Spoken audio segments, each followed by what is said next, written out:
to say one word to you. Just one word. It's the most famous word from the 1967 movie, The Graduate. Plastics.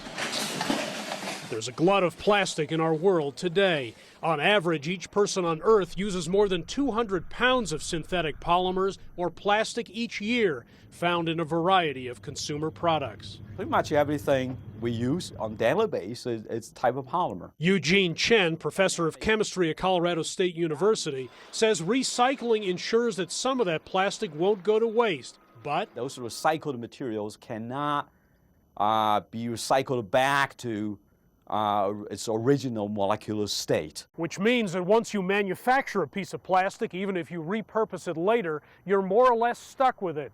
Chen and one of his postdoctoral fellows set out to change that.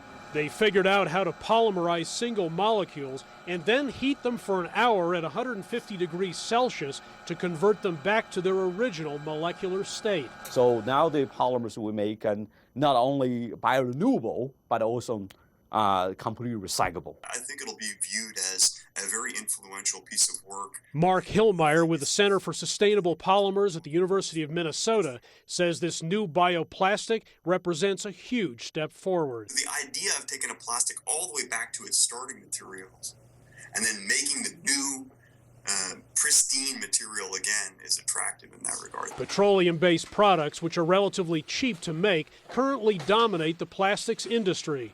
Cost will help determine whether what Chen developed in the lab becomes a worthy competitor. If those products are competitive from both a price and performance standpoint, they can replace some of our traditional materials. Different shape of polymer. Chen, the recent recipient of the Presidential Green Chemistry Challenge Award, says he's been contacted by a number of companies. We're not kind of plastic producers, so we make fundamental discoveries. If he's any indication, this classic film 50 years ago may have been prophetic. There's a great future in plastics. Hendrik Sabrandi, CCTV, Denver.